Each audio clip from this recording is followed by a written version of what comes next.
As 7 orações de Paulo que pode mudar a sua vida. A oração por sabedoria e revelação espiritual. Efésios 1, 17 e 18. Paulo não começou suas orações pedindo prosperidade, portas abertas ou livramentos imediatos. A primeira coisa que ele rogava a Deus era por algo muito mais profundo: sabedoria e revelação. Ele sabia que sem isso, tudo o mais se tornaria superficial, porque sem entendimento espiritual, o coração se endurece, a fé se enfraquece e até mesmo o que é de Deus pode ser mal interpretado. É por isso que ele escreve aos Efésios: para que o Deus de nosso Senhor Jesus Cristo, o Pai da Glória, vos conceda espírito de sabedoria e de revelação no pleno conhecimento dele, iluminados os olhos do vosso coração, para saberdes qual é a esperança do seu chamamento, qual a riqueza da glória da sua herança nos santos. Essa oração não é uma busca por conhecimento racional. É uma súplica para que o Espírito Santo abra os olhos espirituais do coração. Porque a mente pode entender, mas só o coração transformado consegue crer de verdade. Paulo sabia que muitas pessoas dentro da igreja tinham acesso à doutrina, mas não à revelação. Tinham Bíblia aberta, mas coração fechado. Tinham ouvido o Evangelho, mas ainda não haviam sido tocadas pelo Espírito de sabedoria. Por isso, ele ora por iluminação, por uma abertura interna, por um despertar de dentro para fora. E se você parar agora para refletir, talvez esse seja justamente o tipo de oração que você nunca fez com profundidade. Quantas vezes você já clamou por sabedoria do alto? Não sabedoria humana, teórica, intelectual, mas aquela sabedoria que vem de Deus, que penetra as profundezas do Espírito, que revela o propósito eterno mesmo nos dias difíceis. Quantas vezes você pediu revelação, mas com um coração verdadeiramente sedento, disposto a obedecer o que Deus mostrasse, mesmo que fosse difícil de aceitar? A sabedoria que Paulo pede não é para se destacar, impressionar ou ter prestígio religioso. É uma sabedoria humilde, que reconhece que sem o Espírito tudo é vaidade. É a sabedoria que nos ensina a discernir entre o que parece bom e o que é realmente de Deus. A revelação que ele suplica é aquela que muda a maneira como você enxerga a sua própria vida, a sua história, o seu passado e até suas dores.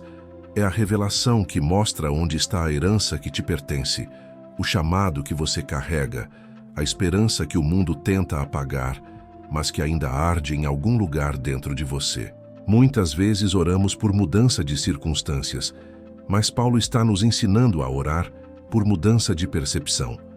Porque quando os olhos do coração são iluminados, você começa a enxergar a glória escondida em meio ao caos. Você vê que aquele problema que parecia um atraso era na verdade um treinamento, que aquela porta fechada era proteção, que aquela espera longa era lapidação. E tudo isso só se entende quando a sabedoria de Deus invade o interior. Essa oração de Paulo é tão poderosa que muda até a maneira como lidamos com os outros. Porque quando você tem revelação espiritual, você para de julgar pelas aparências. Você começa a enxergar a dor por trás do silêncio, a batalha por trás do sorriso, a guerra por trás da rotina de alguém. E então, ao invés de criticar, você intercede. Ao invés de apontar, você abraça. Ao invés de se afastar, você se compadece. Porque a revelação não apenas nos conecta a Deus, mas nos reconecta com a humanidade de forma santa. Agora pense comigo. E se você começasse a orar assim? E se ao invés de simplesmente pedir soluções, você clamasse por sabedoria para discernir a vontade de Deus? E se ao invés de apenas querer respostas, você pedisse revelação para entender o que Ele já está fazendo, mesmo em silêncio? Talvez a sua vida começasse a ser guiada não mais pelas circunstâncias, mas pela visão espiritual que o Pai deseja derramar sobre seus filhos. Paulo não estava orando isso apenas para os líderes da igreja. Ele orava por todos, por novos convertidos, por crentes maduros, por pessoas comuns, porque ele sabia que a sabedoria e a revelação não são privilégios de alguns, mas promessa para todos os que desejam conhecer mais profundamente ao Senhor. E talvez seja esse o seu caso hoje. Talvez você tenha sede de algo mais, algo além da superfície, além do religioso, além do comum. E Deus está pronto para abrir os seus olhos espirituais, se você tiver coragem de pedir, de buscar, de insistir com fé. Então pare por um momento. Feche os olhos e ore como Paulo. Não peça coisas, peça visão, peça profundidade. Peça que o Espírito Santo te revele quem é Deus de verdade, quem é você nele e o que ele tem reservado para a sua jornada. E quando essa luz começar a brilhar dentro de você, tudo ao seu redor vai começar a fazer sentido. Essa é a primeira oração, a mais fundamental, porque sem revelação não há transformação, sem sabedoria espiritual não há maturidade, e sem olhos iluminados não há esperança sólida. Que o mesmo Deus que ouviu a oração de Paulo ouça agora o seu clamor. E que a partir de hoje você nunca mais ore da mesma forma. A oração por força interior através do Espírito. Não é difícil encontrar quem ora pedindo força. A maioria clama por vigor para suportar crises, doenças, traumas ou lutas internas. Mas o tipo de força que Paulo pede ao Pai não é humana, nem emocional, nem física. Ele ora por algo infinitamente mais profundo. Ele escreve aos Efésios dizendo: oro para que, segundo as riquezas da sua glória, vos conceda que sejais fortalecidos com poder, mediante o seu Espírito no homem interior. Efésios 3,16. O que ele está pedindo aqui não é uma força comum, mas um poder que nasce da glória de Deus e que atua na parte mais invisível do ser humano, o Espírito. Paulo entendia que o que sustenta alguém de pé não são os músculos, nem a mente, nem o otimismo. É o Espírito. E quando esse Espírito está fortalecido pelo Espírito Santo, não há tempestade externa que consiga derrubar. Ele não está orando para que os efésios escapem das dificuldades, mas para que recebam poder interior para atravessar o que for necessário. Essa é a oração de quem compreendeu que o Evangelho não nos isenta do sofrimento, mas nos transforma por dentro para que sejamos inabaláveis mesmo no meio da dor. Quantas vezes você já sentiu que o que estava fraco dentro de você não era o corpo, nem a lógica, mas a alma? A vontade de continuar, a fé, o senso de identidade, o senso de propósito, tudo isso parecia desaparecer? E foi justamente nesses dias que nenhuma palavra de fora resolvia. Ninguém entendia, ninguém ajudava. Porque o problema não estava fora, estava no homem interior. E é por isso que a oração de Paulo é tão necessária hoje. Porque ela não tenta maquiar o sofrimento, ela toca na raiz. E quando ele fala que essa força vem segundo as riquezas da sua glória, ele está nos ensinando que não se trata de algo limitado. A glória de Deus é inesgotável, e dela procede um poder que é capaz de restaurar o que já morreu dentro de alguém. Paulo sabia disso por experiência própria. Ele mesmo afirmou em 2 Coríntios 4,16 que ainda que o nosso homem exterior se corrompa, o interior, contudo, se renova de dia em dia. Ele não falava de teoria. Ele vivia sendo renovado no espírito, mesmo quando o corpo sangrava ou quando a prisão apertava. A oração de Efésios 3,16 não é uma oração para quem quer que tudo fique fácil, mas para quem quer resistir de pé enquanto tudo estiver difícil. É para quem está disposto a ser transformado por dentro, enquanto o mundo lá fora insiste em desmoronar. É para quem entende que o Espírito Santo não vem apenas para consolar, mas para empoderar o mais íntimo do nosso ser com uma força que não é nossa. Logo em seguida, no versículo 17, Paulo revela o propósito dessa força interior, para que Cristo habite pela fé no vosso coração. Ou seja, o fortalecimento interior cria espaço para uma habitação mais profunda de Cristo em nós. Não se trata apenas de suportar, mas de ser moldado para receber mais da presença dele. Quando o Espírito nos fortalece, ele prepara o interior como um templo vivo, sólido, resistente, apto para carregar a glória. Essa ideia é confirmada em Colossenses 1:11, quando ele ora dizendo: sendo fortalecidos com todo o poder, segundo a força da sua glória, em toda a perseverança e longanimidade com alegria. Veja que o resultado do fortalecimento é perseverança. E não qualquer perseverança, mas acompanhada de alegria. Uma alegria que não depende de circunstâncias, mas de uma força que vem do alto. Talvez você esteja buscando justamente isso agora. Talvez já tenha tentado se motivar com frases positivas, com conselhos, com vídeos, mas ainda sente um cansaço que não passa. Talvez tudo o que você precisa é fazer essa oração de Paulo. Uma oração que não tenta convencer Deus a tirar o peso, mas que clama por poder para suportar o peso com fé, com firmeza e com paz. Uma oração que suplica por intervenção do Espírito no seu interior, para que você volte a respirar com esperança, mesmo que lá fora ainda chova. A maior fraqueza não é cair, é viver com o espírito enfraquecido. É quando o homem interior se apaga e o exterior toma o controle. Mas a oração de Paulo vem para reverter isso. Ela nos conduz ao lugar onde o Espírito sopra fôlego novo, restaura as raízes e reativa a chama. Ela nos reconecta com a fonte invisível de poder que vem direto do trono.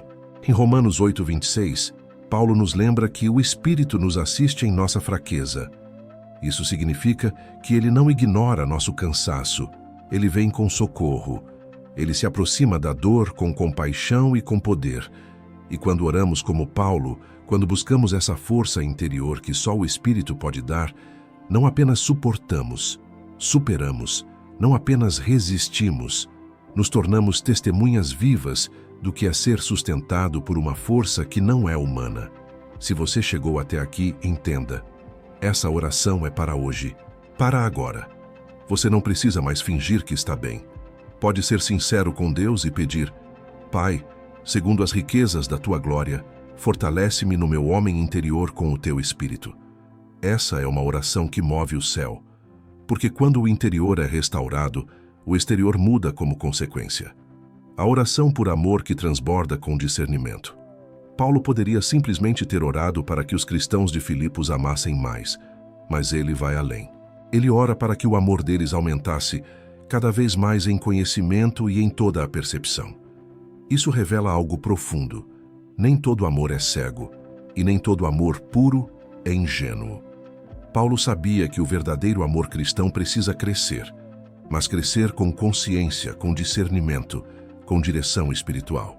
Em Filipenses 1:9-11 ele escreve: E também faço esta oração, que o vosso amor aumente mais e mais em pleno conhecimento e toda percepção, para aprovardes as coisas excelentes e serdes sinceros e inculpáveis para o dia de Cristo, cheios do fruto de justiça, que vem por meio de Jesus Cristo, para a glória e louvor de Deus. Essa oração parte de um princípio espiritual essencial. O amor genuíno não é apenas emoção ou afeto. É uma virtude moldada pelo conhecimento da verdade e pelo discernimento dado pelo Espírito Santo. Paulo entende que amar sem direção é correr risco de aceitar o que desagrada a Deus em nome de uma bondade desconectada da verdade. Por isso, ele ora para que o amor aumente, sim, mas junto com entendimento e sensibilidade espiritual. Esse tipo de oração é um antídoto para uma das maiores confusões dos nossos tempos: o amor sem verdade e a verdade sem amor. Quando alguém ama, mas sem discernimento, acaba tolerando o pecado, confundindo graça com aprovação, confundindo misericórdia com conivência, e, por outro lado, quando alguém tem discernimento sem amor, se torna frio, julgador, insensível, pronto a corrigir, mas incapaz de acolher. Paulo está orando por um equilíbrio divino entre amor e sabedoria. E essa oração não serve apenas para líderes ou pastores. Ela é necessária para todo cristão. Porque todos nós somos colocados em situações onde precisamos amar pessoas difíceis, perdoar ofensas, lidar com erros, aconselhar, instruir, corrigir, e tudo isso sem perder a essência do amor. Paulo está dizendo: vocês precisam de um amor que não seja apenas sentimento, mas que seja conduzido pelo Espírito de forma sábia, santa e eficaz. É o mesmo princípio que ele descreve em 1 Coríntios 13, quando fala que o amor não se alegra com a injustiça, mas regozija-se com a verdade, e que tudo sofre, tudo crê, tudo espera, tudo suporta. Um amor assim só é possível com intervenção divina. Por isso, ele ora. E por isso nós também devemos orar. Porque há situações na vida em que só o amor de Deus, cheio de discernimento, pode nos guiar sem que nos percamos. Quando Paulo fala em aprovar as coisas excelentes, ele está dizendo que esse amor com discernimento nos permite fazer escolhas espiritualmente maduras. Em outras palavras, nos ajuda a dizer não para o que é bom, e sim para o que é excelente. Nos ensina a discernir entre o que parece certo e o que é realmente justo aos olhos de Deus. Amor assim nos afasta da mediocridade espiritual e nos impulsiona para a excelência do reino. Talvez você esteja lidando com pessoas que ferem, confundem, se contradizem. Talvez você esteja tentando amar, mas sente que está se perdendo no processo. Talvez tenha perdoado tanto que já não sabe se está sendo sábio ou sendo bobo. Talvez já tenha se calado tanto em nome do amor que se sente sufocado. Ou talvez tenha falado demais e agora se sente culpado por não ter amado com mais compaixão. Esse é o momento de fazer a mesma oração de Paulo. Senhor, faz meu amor crescer, mas que cresça com sabedoria, com discernimento, com direção.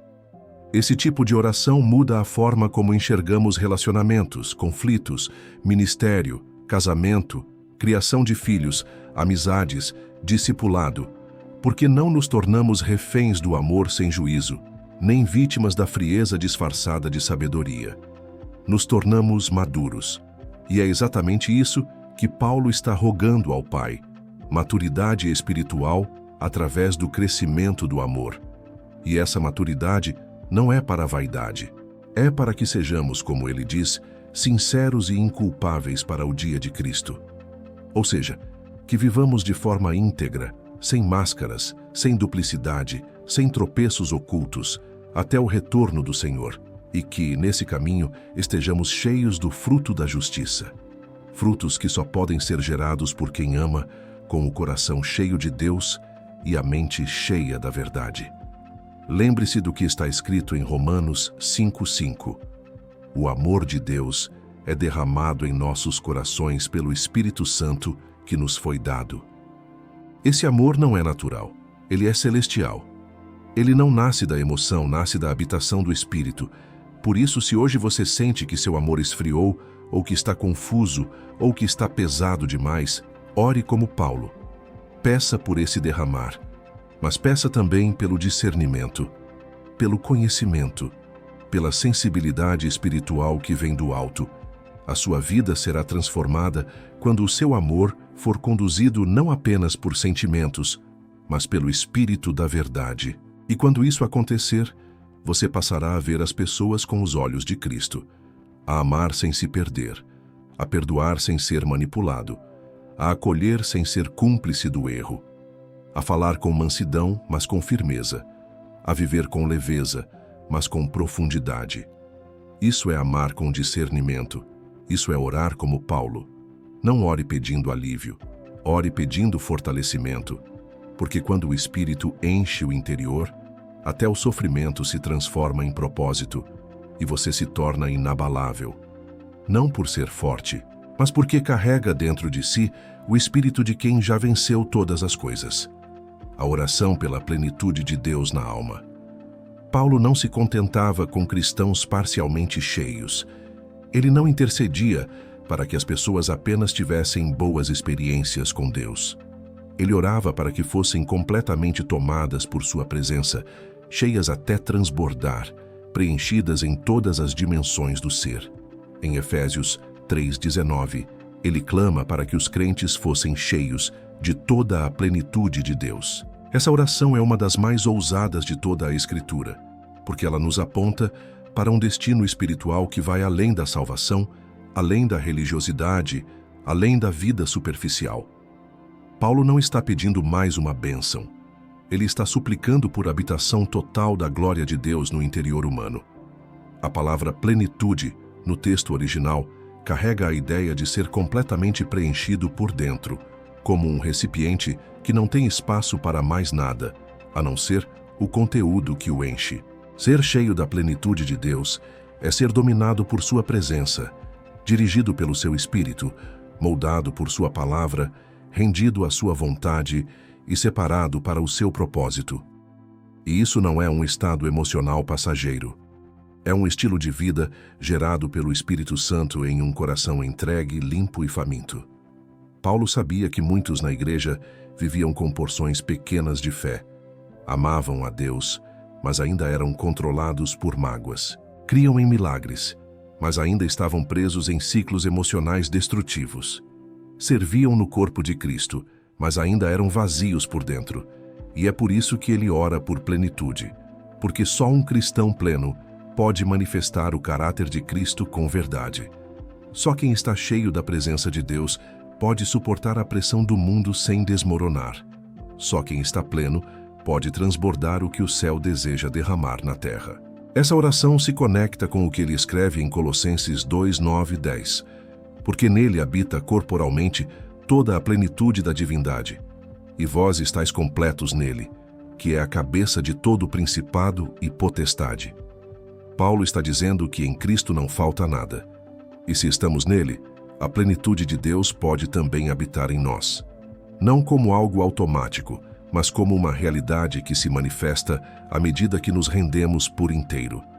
A plenitude não vem para os distraídos, ela é dada aos famintos, aos que não se contentam com uma vida morna, aos que desejam mais do que experiências religiosas. Desejam Deus, só Deus. Quando Paulo fala dessa plenitude, ele também está respondendo a um dilema que muitos enfrentam: o vazio. Vazio existencial, emocional, espiritual. Gente que serve, mas não sente. Gente que canta, mas não adora. Gente que ensina, mas não vive. Gente que ora, mas não se conecta. Esse vazio é perigoso porque ele tenta ser preenchido por qualquer outra coisa: entretenimento, relacionamentos tóxicos, orgulho, performance religiosa, ativismo. Mas nada disso satisfaz. Só a plenitude de Deus cura o que mais ninguém vê. Por isso, Paulo ora e nos ensina a orar assim: Senhor, enche-me com a tua plenitude. Não quero viver com migalhas da tua presença. Não quero te conhecer só de ouvir falar. Quero ser preenchido por ti de tal forma que meu caráter mude. Meus pensamentos se alinhem com o céu. Minha alma se liberte das correntes invisíveis que me paralisam. Quero andar cheio do teu Espírito, cheio da tua graça, cheio da tua glória. Nada mais, nada menos. Só isso. Só o Senhor. Essa oração também está alinhada com o clamor de Davi, no Salmo 16, 11, quando ele diz: Na tua presença, há plenitude de alegria, à tua direita, há delícias perpetuamente. A plenitude de Deus é fonte de alegria real. Não a alegria superficial que depende de circunstâncias, mas a alegria que nasce da certeza de estar onde Deus está, de ser habitado pela eternidade em meio ao caos do tempo, de ser templo vivo em um mundo que insiste em viver vazio. A plenitude é também o que move Paulo a escrever Romanos 15, 13. Que o Deus da esperança vos encha de todo gozo e paz no vosso crer, para que sejais ricos de esperança no poder do Espírito Santo. Olhe como ele ora: que sejamos cheios de alegria, de paz, de esperança. E tudo isso no poder do Espírito. Não é teórico, é espiritual. É uma operação interna feita por Deus para gerar crentes que não apenas sobrevivem, mas vivem plenamente para a glória do Senhor.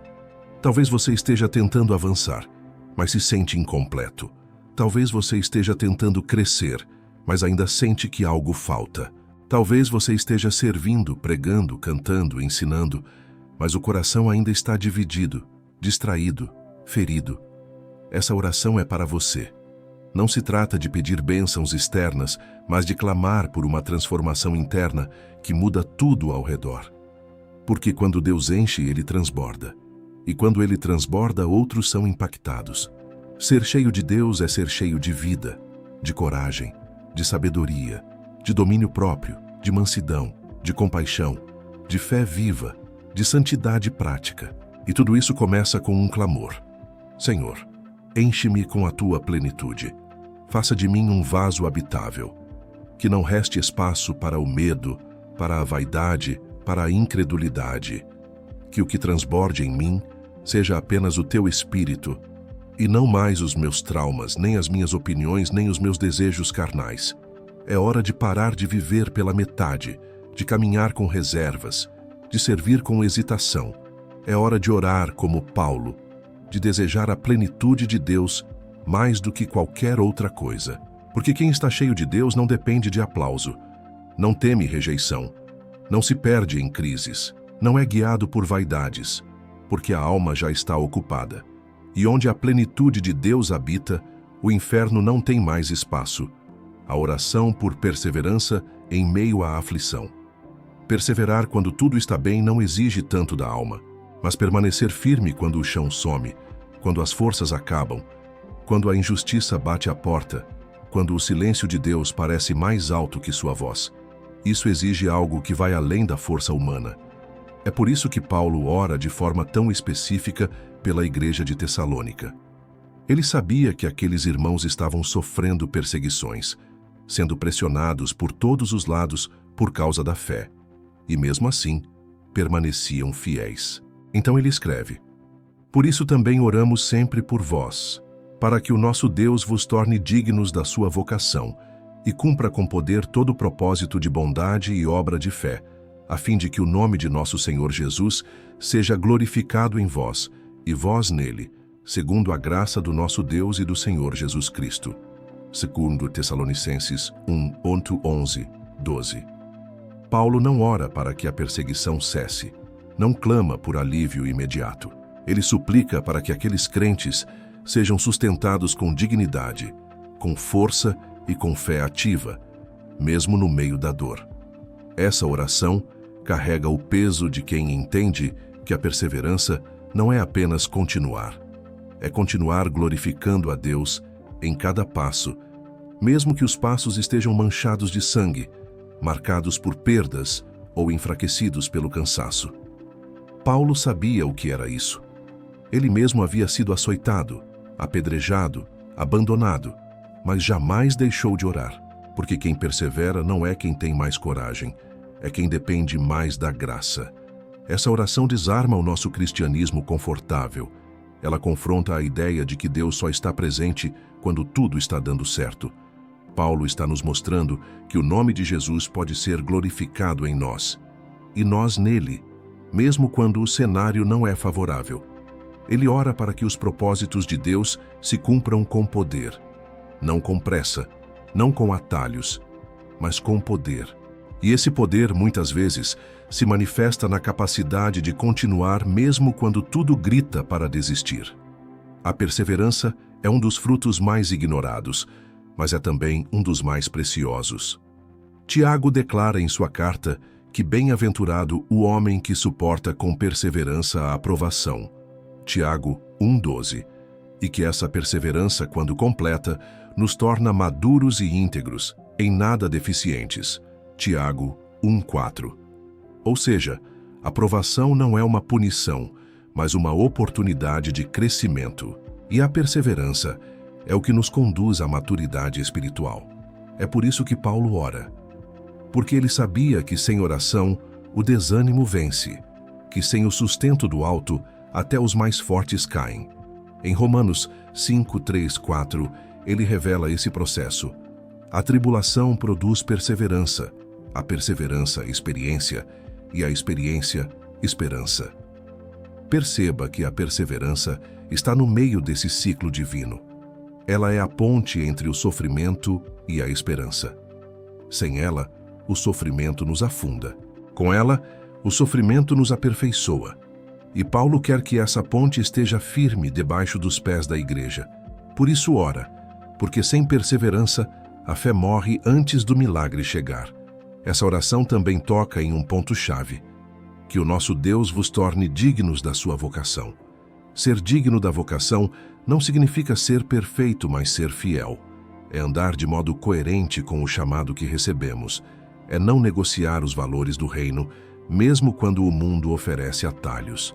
É não retroceder, mesmo quando isso parece mais fácil. É viver com integridade, com pureza, com zelo pela verdade, mesmo quando isso custa caro. Paulo ora para que sejamos moldados pela graça e fortalecidos pelo Espírito para honrar o chamado que recebemos. E isso exige perseverança. Talvez você esteja enfrentando um tempo difícil. Talvez tenha sido injustiçado, rejeitado, ignorado. Talvez tenha semeado e ainda não viu fruto. Talvez tenha obedecido e mesmo assim sofreu. Talvez tenha confiado e mesmo assim se frustrou. E tudo dentro de você quer parar. Mas escute essa oração de Paulo. Ela não foi feita para uma igreja perfeita, mas para uma igreja em meio à guerra.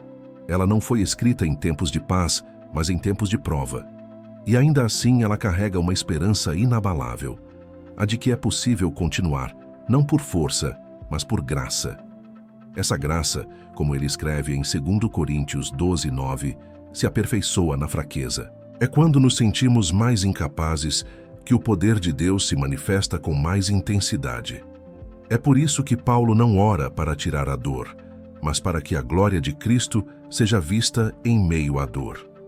Para que o nome de Jesus seja glorificado em nós, não apenas quando vencemos, mas enquanto estamos lutando. Porque há algo mais poderoso do que uma vida perfeita, uma vida fiel em meio ao caos. Perseverar é um ato de guerra espiritual. É resistir ao desânimo como quem resiste a um ataque. É lutar contra a dúvida com a espada da palavra. É não abandonar a oração, mesmo quando o céu parece fechado. É continuar adorando, mesmo quando não se entende. É lembrar todos os dias que Deus não nos chamou para facilidade, mas para fidelidade. E que a nossa perseverança glorifica o nome dele diante dos homens, dos anjos e até dos demônios. Essa oração de Paulo é uma convocação, um chamado para que você não pare, para que você não abandone o que começou, para que você lembre que há uma graça disponível, que há uma força invisível que pode te levantar hoje mesmo. O propósito de Deus sobre a sua vida não está cancelado. Ele só está esperando que você continue. Um passo de cada vez, uma oração de cada vez, uma lágrima de cada vez, porque quem persevera não passa despercebido aos olhos do céu. Deus honra os que não desistem. A oração por unidade e comunhão no Espírito. A raiz espiritual da unidade. O mesmo sentimento em Cristo. A unidade verdadeira não começa com acordos entre homens, nem com pactos institucionais, nem com afinidade emocional. Ela não é produzida por conversas, nem por votos, nem por estratégias humanas. A unidade que Paulo clama diante de Deus é espiritual, nascida de uma única fonte, o próprio Cristo. É por isso que em Romanos 15:5 ele ora dizendo: Ora, o Deus da paciência e da consolação vos conceda o mesmo sentimento uns para com os outros, segundo Cristo Jesus. Note que Paulo não está falando de qualquer sentimento, mas de um sentimento que existe segundo Cristo. Ou seja, é algo que vem de cima, não de dentro. É um milagre, não uma metodologia. É fruto do Espírito, não fruto do esforço humano. Essa oração não é uma utopia. Ela é o clamor de alguém que conhecia as feridas da divisão. Paulo tinha vivido na pele o peso da desunião entre judeus e gentios, entre líderes e discípulos, entre igrejas e ministérios. Ele sabia que onde não há o mesmo sentimento em Cristo, há brechas. E onde há brechas, o inimigo entra. Por isso ele ora, com urgência, para que o mesmo Espírito que nos salvou também nos una. Porque não há comunhão duradoura sem transformação interior. E não há unidade verdadeira sem a presença real de Cristo reinando em cada um. Essa oração se conecta profundamente com o clamor de Jesus em João 17, 21, 23. Ele não pediu que fôssemos grandes, pediu que fôssemos um. Para que todos sejam um como tu, ó Pai, o és em mim e eu em ti, que também eles sejam um em nós, para que o mundo creia que tu me enviaste. A unidade não é uma opção no reino, é uma evidência de que pertencemos a um só corpo, e é também uma mensagem viva ao mundo. Quando a igreja caminha unida, o mundo crê que Jesus é real. Quando ela se divide, o mundo duvida. A unidade tem um propósito missionário. É espiritual, mas também visível. Ela comunica glória. Mas Paulo vai além. Em Filipenses 2:1-2, ele aprofunda esse chamado.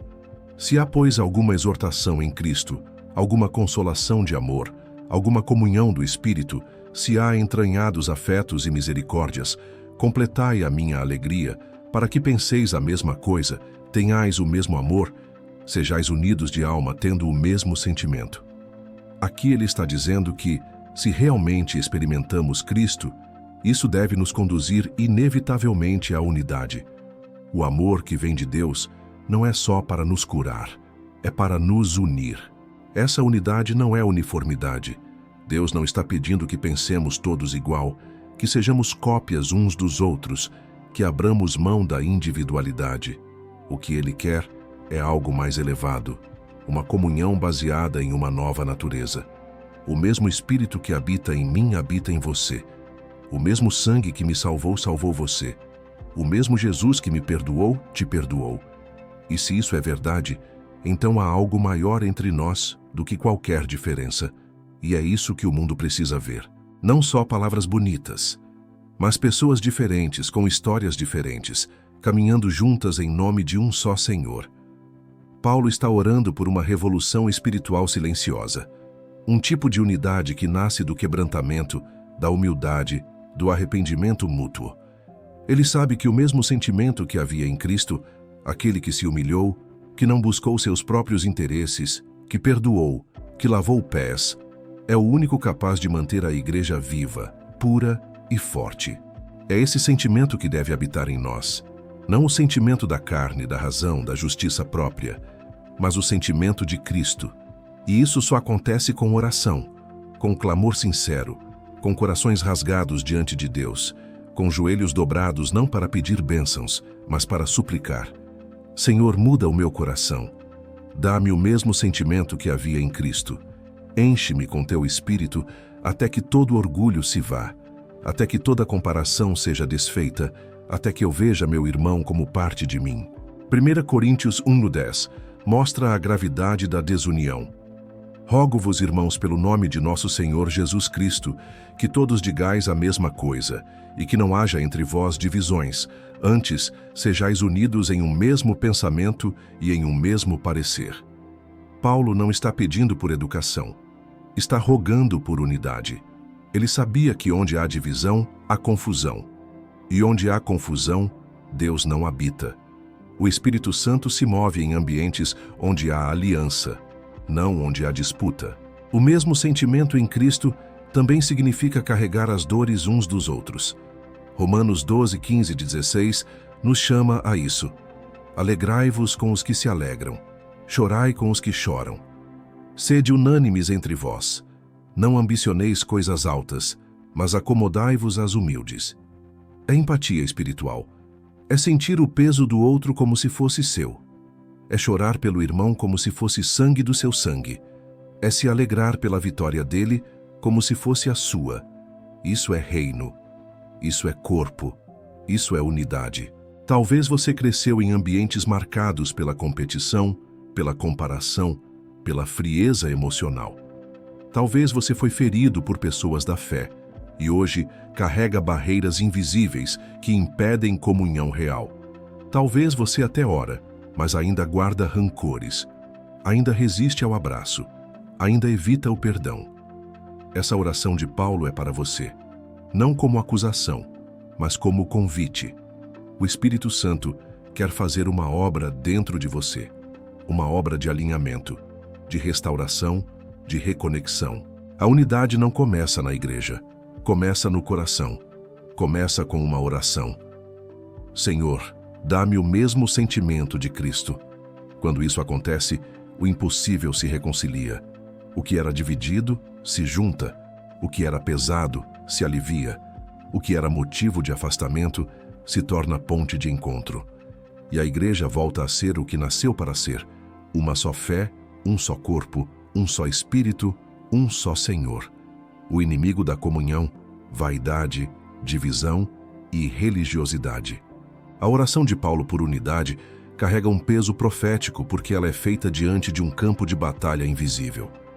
Ele não ora por algo que virá naturalmente, mas por algo que só o Espírito pode produzir, porque existem inimigos ativos tentando destruir essa comunhão desde o início da igreja. E entre os maiores inimigos espirituais da unidade estão três forças corrosivas: a vaidade humana, a divisão alimentada pela carne e a religiosidade que sufoca a graça. Esses três elementos não apenas ferem relacionamentos, eles bloqueiam o mover do Espírito. A vaidade, silenciosa e disfarçada, é muitas vezes o primeiro veneno que se infiltra. Ela não aparece com cartazes, se manifesta em comparações sutis, em disputas veladas por reconhecimento, em ciúmes espirituais camuflados de zelo. Paulo já via isso na igreja de Corinto, por isso escreve com firmeza: porquanto, havendo entre vós inveja, contendas e dissensões, não sois porventura carnais, e não andais segundo os homens. 1 Coríntios 3:3. Ele não está falando com pagãos, está falando com irmãos na fé. Gente que orava, que participava da ceia, que ouvia pregações, mas ainda vivia guiada por vaidade e orgulho espiritual. Essa vaidade gera disputa entre ministérios, rivalidade entre dons, competição por autoridade. Gente que quer aparecer mais do que servir, que prefere reconhecimento humano a frutos no reino, que se ofende com facilidade porque ainda busca afirmação no elogio dos homens e não na aprovação de Deus. E onde há vaidade, a comunhão morre, porque o orgulho não se submete, não se mistura, não perdoa com facilidade. O orgulhoso prefere ter razão do que manter a paz. Prefere vencer debates do que guardar a unidade. Prefere ser aplaudido do que ser obediente. Depois vem a divisão, que é o fruto maduro da vaidade não tratada. Quando o ego não é crucificado, ele se transforma em separação. Pessoas começam a se agrupar por preferência, por ideologia, por afinidade carnal. As diferenças deixam de ser vistas como riqueza do corpo e passam a ser barreiras de relacionamento. Gente que se fecha em bolhas espirituais como se a sua forma de servir fosse superior à dos outros. Paulo combate isso em Gálatas 5:15. Se vós, porém, vos mordeis e devorais uns aos outros, vede que não sejais mutuamente destruídos.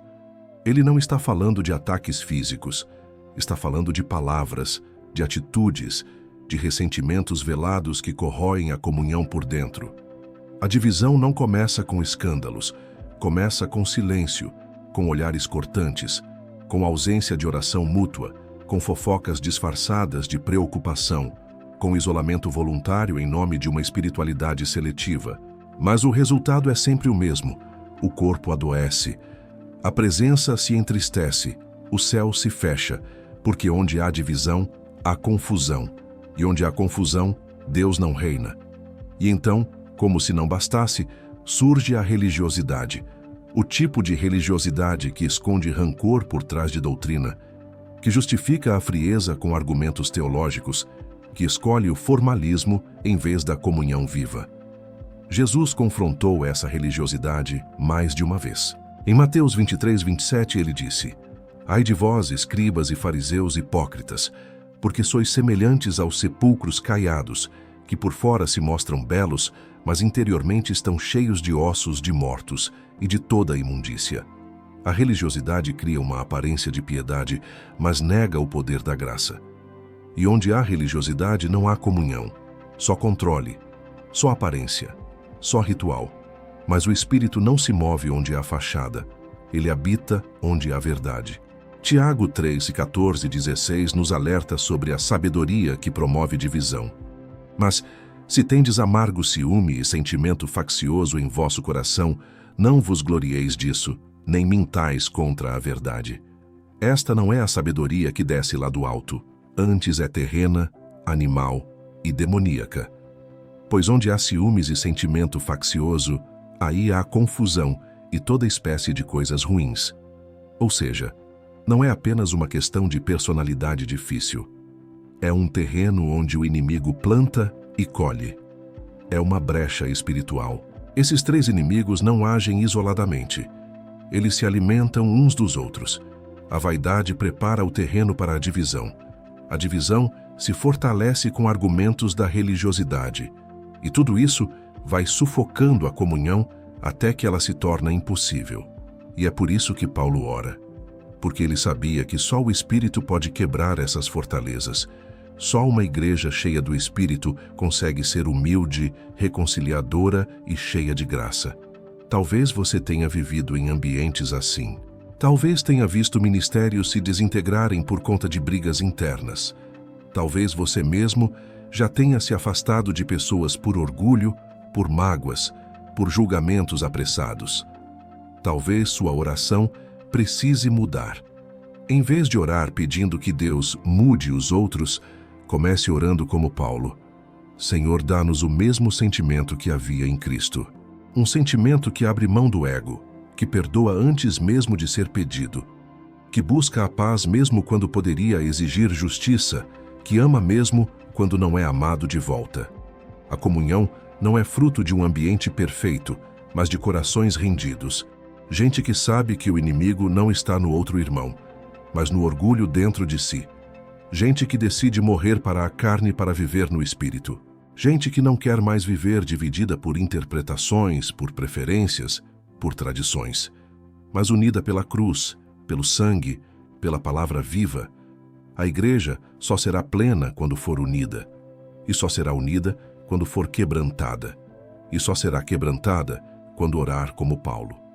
Essa oração precisa voltar ao altar, precisa sair dos livros e entrar na alma, precisa ser feita com choro, com jejum, com confissão, porque o Espírito Santo deseja visitar novamente a igreja, mas ele vem onde há aliança, e não apenas ajuntamento, a glória de Deus revelada na unidade do Espírito.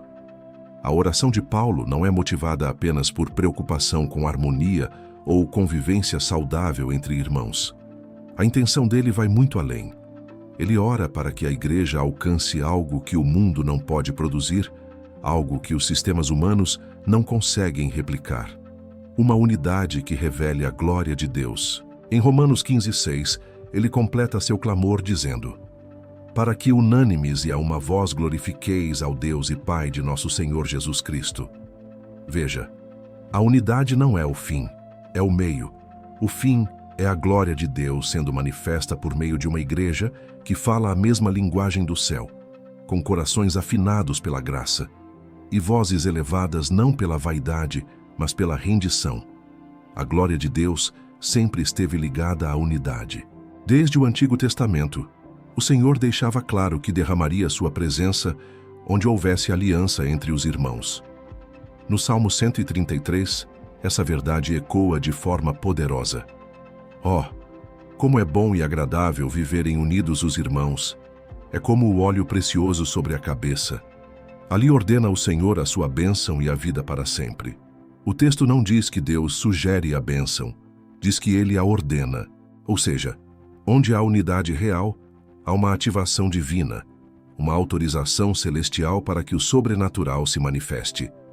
Não é à toa que Jesus, em sua última oração antes da cruz, fez um pedido específico, a fim de que todos sejam um, eu neles e tu em mim, para que sejam aperfeiçoados na unidade, para que o mundo conheça que tu me enviaste e os amaste, como também amaste a mim. João 17, 22, 23. Essa unidade tem implicações escatológicas. Ela aponta para o céu. Ela prova ao mundo que Jesus é o Filho de Deus, porque não há nada mais sobrenatural do que pessoas diferentes, de histórias diferentes, de classes diferentes, de culturas diferentes, glorificando a um só Deus com uma só voz. Isso é milagre visível. Isso é o céu na terra. A glória de Deus não se manifesta apenas com barulho, nem com emoção, nem com rituais. Ela se manifesta onde há aliança. E essa aliança é provada na prática, no perdão oferecido antes do pedido, no amor que cobre multidão de pecados, na honra liberada mesmo sem reconhecimento, na submissão voluntária não por medo, mas por reverência mútua. A unidade, quando gerada pelo Espírito, carrega uma atmosfera que o inferno não suporta. Ela atrai a glória, afasta a contenda e prepara o terreno para um avivamento legítimo. Efésios 4, 3, 6 nos dá a estrutura espiritual dessa unidade. procurando guardar a unidade do Espírito pelo vínculo da paz. Há um só corpo e um só Espírito, como também fostes chamados em uma só esperança da vossa vocação. Há um só Senhor, uma só fé, um só batismo, um só Deus e Pai de todos, o qual é sobre todos, e por todos e em todos. Não são 7 ideias, são 7 colunas espirituais que sustentam a comunhão da Igreja. E a glória de Deus repousa sobre esse alicerce. Infelizmente, muitas igrejas hoje buscam crescimento numérico, influência digital, reputação social, mas se esquecem de clamar pela unidade que atrai a glória. Eventos são organizados, campanhas são promovidas, estruturas são fortalecidas, mas corações permanecem desconectados, divididos, amargurados. E onde há divisão, não há glória. Há barulho, há movimento, mas não há presença manifesta, porque o Espírito se move onde encontra acordo. Ele age onde há um povo que, ainda que imperfeito, caminha com um só coração. A unidade do Espírito é uma linguagem profética. É um testemunho público de que o reino de Deus é maior do que qualquer barreira humana. Quando a igreja se une com sinceridade, o mundo para olhar. Porque não é normal ver isso. Não é natural. É sobrenatural. E é por isso que Paulo ora. Ele não está fazendo uma campanha por tolerância. Está abrindo o céu sobre a igreja. Está dizendo: se vocês se unirem com um só sentimento, com um só propósito, com uma só voz, a glória virá. E ela virá com peso, com sinais, com cura, com conversões, com revelações, com renovo. Talvez você tenha buscado avivamento. Talvez você deseje ver a glória de Deus tocando sua casa, sua igreja, sua cidade. Mas será que há unidade em seu coração? Será que você tem orado para que o Espírito alinhe não só os planos, mas também as emoções, os afetos, os sentimentos? Será que você tem se disposto a ser ponte e não muro? Será que você tem clamado por um mover que comece na humildade e floresça na comunhão? A glória de Deus é o objetivo supremo da vida cristã. Tudo o que fazemos deve apontar para isso. E Paulo nos revela que a forma mais poderosa de glorificar o Pai é estarmos unânimes, não apenas em reuniões, mas no Espírito. Quando isso acontece, a cura nos relacionamentos, a restauração de vínculos, a reconciliação entre irmãos que antes não se falavam, a amor prático, a intercessão genuína, a vida de corpo. A igreja deixa de ser um evento e volta a ser família. E Deus se alegra em habitar nesse meio. A unidade não é romântica, ela custa caro. Ela exige cruz, exige negar a carne, exige perdoar 70 vezes 7, exige carregar o outro quando ele não consegue mais andar, exige orar por quem te feriu, exige não se ofender com facilidade, exige maturidade espiritual, mas ela traz a recompensa mais gloriosa de todas: a presença de Deus habitando no meio do seu povo. Ore como Paulo, clame para que haja unidade não apenas aparente, mas profunda, para que sejamos um só povo, um só corpo, um só espírito. Porque quando isso acontecer, a terra conhecerá o céu. E o nome de Jesus será glorificado, não só em palavras, mas em vida visível, real, transformadora. A oração pela constância na esperança e na fé. O Deus da esperança, a fonte que nunca seca. Quando Paulo ora em Romanos 15:13, dizendo: ora, o Deus da esperança vos encha de todo o gozo e paz no vosso crer, para que sejais ricos de esperança no poder do Espírito Santo. Ele está apontando para uma realidade que vai além da fé superficial. Ele está falando sobre um Deus que não apenas inspira esperança, mas que é a própria fonte da esperança. Não uma esperança idealista, vazia ou motivacional, mas uma esperança sólida, viva, fundamentada na natureza eterna de Deus. E se Deus é a fonte da esperança, então essa fonte nunca seca. Ela continua jorrando mesmo quando tudo ao redor parece desabar. E é por isso que Paulo ora, para que essa esperança não seja ocasional, mas constante. Não seja teórica, mas experimentada. Não seja frágil, mas rica, abundante, firme como rocha. Esperança não é um conceito otimista. É uma força espiritual. É um escudo invisível que protege o coração do crente contra a corrosão do desespero. E essa esperança não nasce da ausência de problemas, mas da presença de Deus. Paulo sabia disso porque ele mesmo enfrentava prisões, perseguições, abandono, naufrágios, fome, frio e calúnias, mas permanecia cheio de esperança. Porque sua esperança não estava no futuro que ele poderia construir, mas no Deus que já havia garantido seu destino eterno. E é esse mesmo Deus que hoje nos convida a beber dessa fonte. Em Jeremias 29:11, o Senhor declara: Eu é que sei que pensamentos tenho a vosso respeito, diz o Senhor, pensamentos de paz e não de mal, para vos dar um futuro e uma esperança. Essa promessa não foi feita em tempos de abundância, mas durante o exílio. Deus estava falando com um povo quebrado, humilhado, afastado da sua terra, aparentemente esquecido. E mesmo assim ele diz: Eu penso em vocês. Eu não desisti de vocês. Eu tenho um futuro para vocês. Eu ainda sou o Deus da esperança. Isso muda tudo, porque se a esperança dependesse das circunstâncias, ela seria inconstante como as estações. Mas quando ela está ancorada na natureza imutável de Deus, ela se torna uma âncora firme e segura para a alma. Hebreus 6,19 afirma isso com clareza.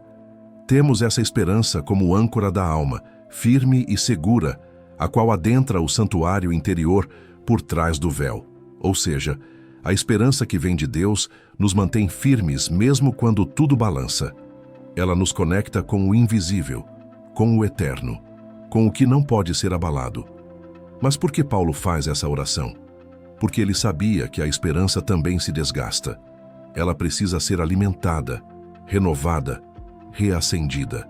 A alma humana é lenta para crer, rápida para se cansar, vulnerável ao medo. Por isso ele ora para que sejamos ricos de esperança. Não uma esperança escassa, fraca, tímida, mas uma esperança que transborda, que se derrama, que contagia, que cura, que levanta, que respira promessas mesmo quando a realidade grita impossibilidades. Em Salmos 42:5, o salmista faz uma pergunta sincera: Por que estás abatida, ó minha alma? E por que te perturbas dentro de mim? Espera em Deus, pois ainda o louvarei, a Ele, meu auxílio e Deus meu. Ele está falando consigo mesmo. Está chamando sua alma de volta para o lugar da esperança, porque às vezes é isso que precisamos fazer. A alma vacila, a mente se cansa, o coração se fecha, mas o espírito, conectado com o Deus da esperança, continua clamando: Espera, não terminou. Ele ainda está aqui, ele ainda vai agir. A esperança bíblica não é um pensamento positivo, é uma expectativa santa baseada na fidelidade de Deus. Quando Paulo chama o Senhor de Deus da esperança, ele está nos lembrando que essa esperança tem um rosto, tem um nome, tem um caráter, tem uma história. E esse Deus nunca falhou, nunca mentiu, nunca abandonou os que nele confiam, nunca quebrou uma promessa, nunca foi pego de surpresa. Ele é a rocha que sustenta, o fogo que aquece, a luz que guia.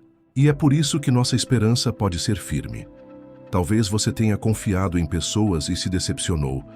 Talvez tenha esperado por algo que nunca chegou. Talvez tenha feito planos que ruíram. Talvez seu coração esteja cansado de esperar. Mas o Deus de Paulo é o mesmo hoje. E Ele quer reativar essa esperança dentro de você. Ele quer limpar as feridas das esperas frustradas. Quer restaurar a confiança que foi quebrada.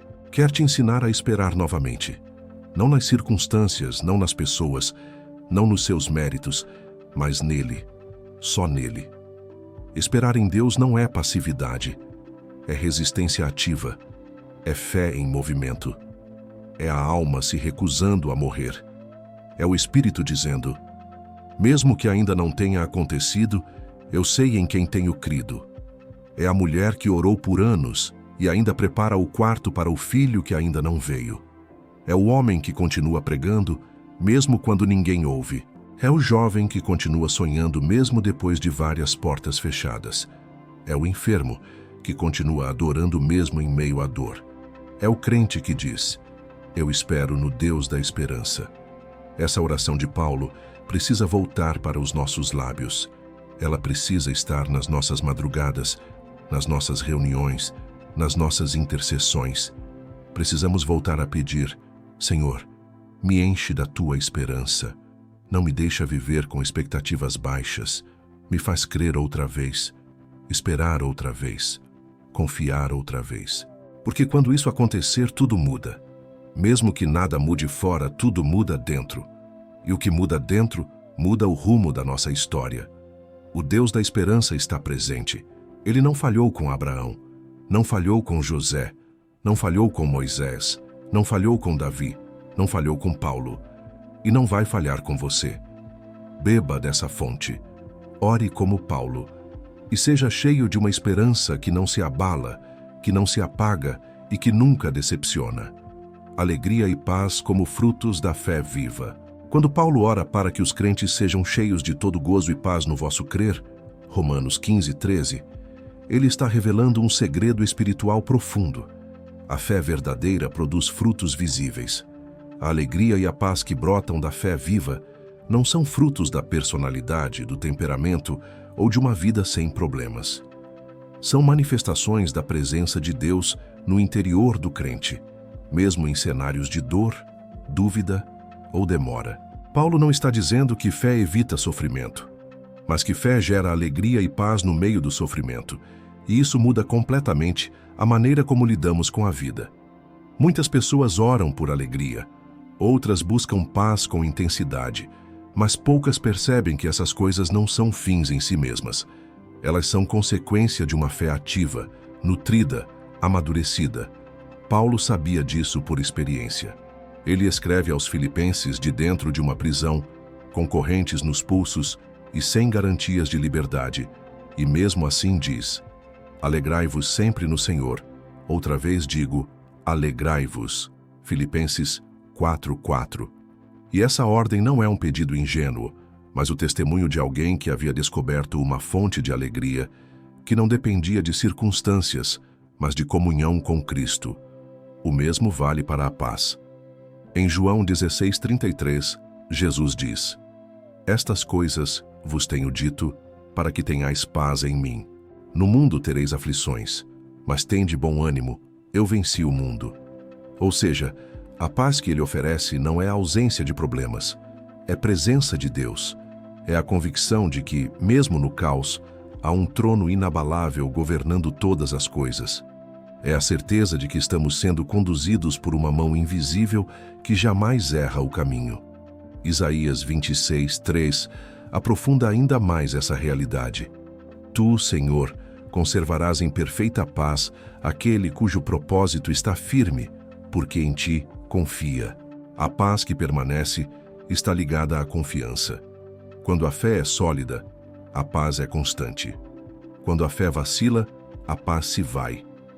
Não porque Deus muda, mas porque nosso olhar se desloca. Tiramos os olhos do eterno e colocamos no visível. E é por isso que Paulo ora, para que a fé seja tão viva, tão real, tão nutrida pelo Espírito, que dela brotem dois frutos essenciais: gozo e paz. Mas por que alegria e paz são tão importantes na vida cristã? Porque são sinais visíveis de uma alma rendida. São faróis espirituais que iluminam o caminho de outros. Uma pessoa cheia de alegria e paz no meio da tempestade prega um sermão silencioso mais poderoso do que 1000 palavras. Ela se torna um testemunho vivo de que Deus é suficiente, de que a fé é mais do que uma ideia e de que o reino é real. Esses frutos também são armas espirituais. A alegria fortalece. Neemias 8:10 nos lembra disso. A alegria do Senhor é a vossa força. Quando o inimigo tenta nos enfraquecer, ele primeiro tenta roubar nossa alegria, porque sem ela ficamos vulneráveis, pessimistas, desmotivados. Mas quando a alegria do Senhor está ativa em nós, o cansaço não nos paralisa, a crítica não nos derruba, a espera não nos desespera. Somos revestidos de força interior que vem da certeza de que Deus está conosco. A paz, por sua vez, guarda nossa mente. Em Filipenses 4:7, Paulo escreve: e a paz de Deus, que excede todo o entendimento, guardará o vosso coração e a vossa mente em Cristo Jesus. Essa paz é uma sentinela espiritual. Ela protege nossos pensamentos das setas inflamadas do medo, da ansiedade, da dúvida. Ela cria um escudo invisível que nos permite descansar mesmo em cenários adversos. Não porque tudo está resolvido, mas porque sabemos quem governa. Talvez hoje você esteja lutando para manter essa alegria.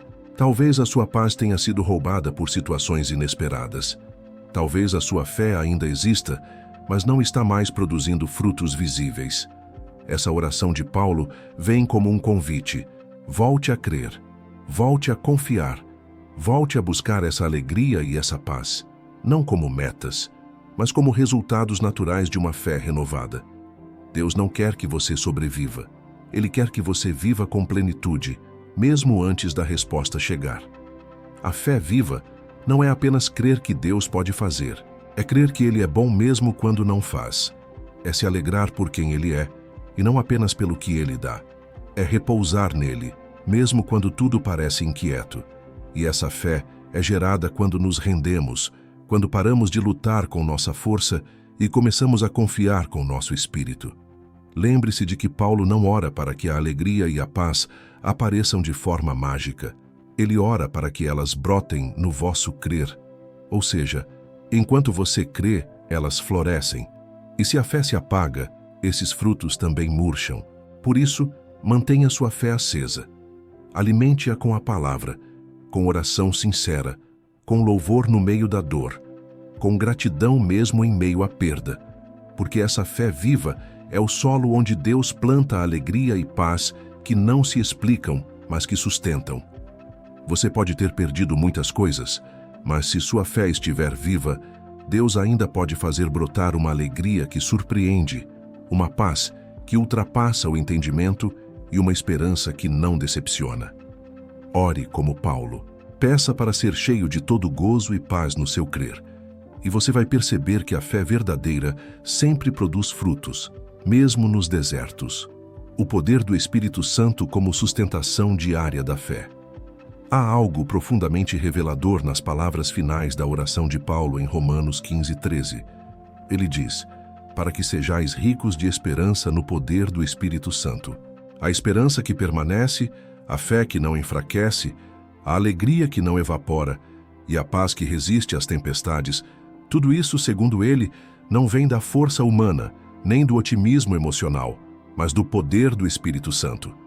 Paulo está nos mostrando que a vida cristã não é possível sem essa ação diária e invisível do Espírito que sustenta, renova, fortalece e guia os que creem. O Espírito Santo não é um conceito doutrinário, é uma presença viva, é o próprio Deus habitando em nós, não como um hóspede eventual, mas como alguém que decide fazer morada. Ele não apenas nos visita, ele nos mantém de pé.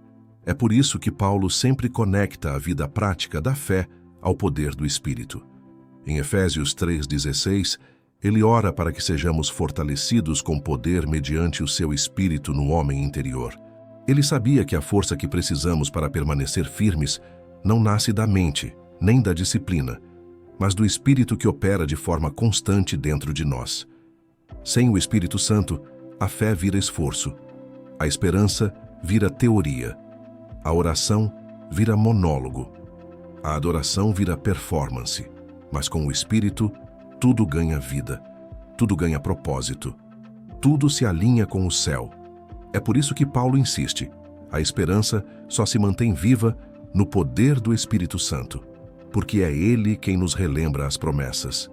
É Ele quem renova as forças. É Ele quem testifica com o nosso espírito que somos filhos. É Ele quem traduz nossas lágrimas em intercessão. É Ele quem sopra fôlego novo quando a alma está em ruínas. Em 2 Timóteo 1:7, Paulo escreve: porque Deus não nos deu espírito de covardia, mas de poder, de amor e de moderação. Esse poder é o mesmo que atua em Romanos 15:13. Não é poder para impressionar, mas para permanecer, para resistir, para vencer os pensamentos de derrota, os ataques espirituais silenciosos, as vozes que tentam nos fazer parar. O Espírito nos dá poder para crer quando tudo diz o contrário. Ele nos equipa para caminhar mesmo sem enxergar. Ele nos capacita a continuar orando, mesmo quando o céu parece em silêncio. Esse poder não se manifesta apenas em momentos extraordinários. Ele está presente no cotidiano. É o que nos levanta pela manhã com fé. É o que nos sustenta em silêncio quando não sabemos o que dizer. É o que nos ajuda a perdoar quando tudo dentro de nós quer se vingar. É o que nos acalma quando o coração começa a correr. É o que nos faz lembrar que ainda vale a pena confiar. Esse é o poder do Espírito Santo. Não apenas agir por fora, mas transformar por dentro. Jesus prometeu esse poder antes de subir ao céu. Em Atos 1:8 ele diz: "Mas recebereis poder ao descer sobre vós o Espírito Santo, e sereis minhas testemunhas." Testemunhas não apenas com palavras, mas com vida, com resistência, com fé constante, com esperança que não morre. O Espírito nos faz testemunhas da fidelidade de Deus, mesmo quando estamos sendo provados. Ele nos transforma em pessoas que não desistem no meio do caminho, que não se deixam levar pela incredulidade, que não vivem oscilando entre fé e medo.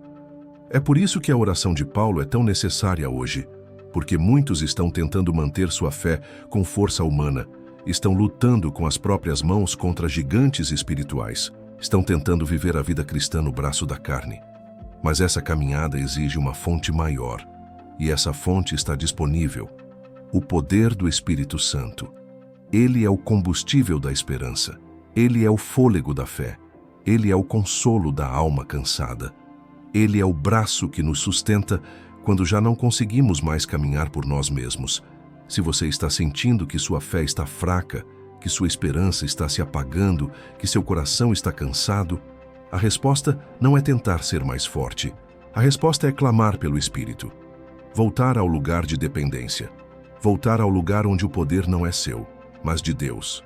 E Paulo nos ensina como fazer isso: orando, buscando, se rendendo, dobrando os joelhos, não para pedir coisas, mas para pedir presença.